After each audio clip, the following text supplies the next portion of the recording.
ہم نے جس دور میں اپنے ماں باپ سے دین سیکھا تو اس وقت اتنے فرقے بھی نہیں تھے، نہ بات بات پہ شرک کے فتوے لگتے تھے، اور نہ ہی لوگ دین کو کاروبار بنائے ہوئے تھے۔ اس وقت کوئی کھڑا ہو کے نعت بھی پڑھتا تھا تو اس کی آنکھیں بند ہوتی تھیں اور تصور مدینے کی گلیوں کا طواف کر رہا ہوتا تھا، اور اگر کوئی پیر طریقت تھا تو اس کا مقصد مخلوق کو اللہ تک پہنچانا تھا، لوگوں کا دل اپنی جانب موڑ کے مائل کر کے اپنی جیب گرم کرنا مقصد نہیں تھا۔ اس وقت عالم دین لوگوں کی عقیدتوں کو سمیٹ کر کے، گھیر کر کے، اپنی عقیدت کے دائرے میں ڈال کر کے ان سے سطحی مفاد حاصل کرنے کا دھندا نہیں کرتے تھے۔ اس وقت عالم دین بندے کو گناہ سے نکال کر کے اللہ کی دہلیز پہ سجدہ ریز کرنے کا کام کرتے تھے۔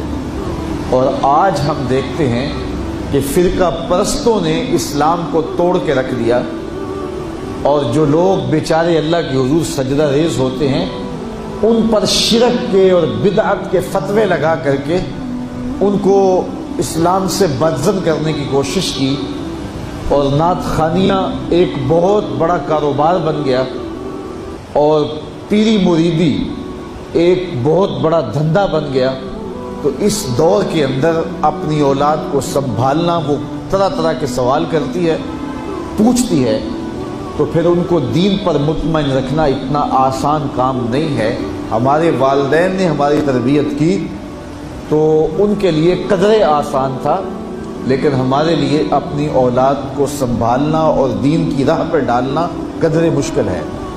لیکن ہمارے والدین نے جو آسان کام کیا تھا اس کے لیے بھی بڑی محنت کی تھی، اور ہم اپنی اولاد کے لیے کیا اتنی محنت کر رہے ہیں جتنی محنت ہمارے والدین نے ہمارے اوپر کی تھی۔ تو اگر ہم نہیں کر رہے تو پھر ہماری اگلی اولادیں یا ان کی اگلی نسلیں پھر کن ہاتھوں میں ہوں گی؟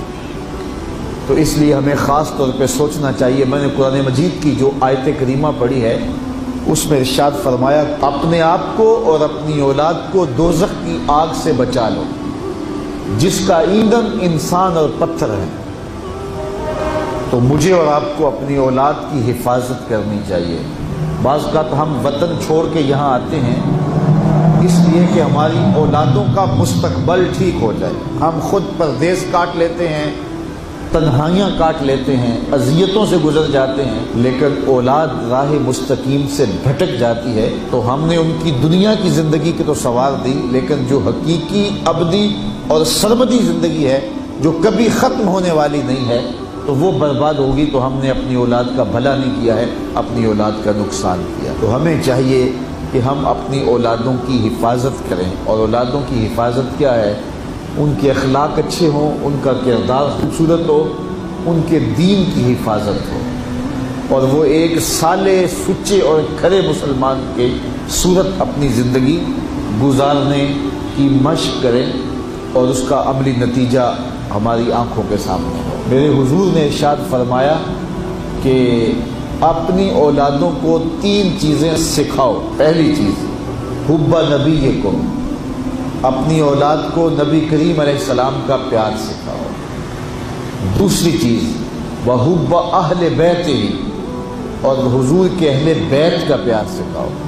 اور تیسری چیز وتلاوت القرآن، انہیں قرآن مجید کی تلاوت کرنا سکھاؤ۔ یہ 3 چیزیں آپ اگر بچپن سے ہی اپنی اولاد کے اندر داخل کر چکے تو پھر آپ کامیاب ہوئے۔ یہ بات ذہن میں رکھیے کہ ہم اس وقت متوجہ ہوتے ہیں اولاد کی تربیت کے لیے جب وہ ہمارے ہاتھ سے نکل چکی ہو۔ ہمارے گھروں میں ہماری صبح کا آغاز قرآن مجید کی تلاوت سے ہو تو پھر خیر و برکت کے قافلے ہمارے گھروں میں اتریں گے۔ قرآن ہماری زندگی کو بدلنے والی کتاب ہے۔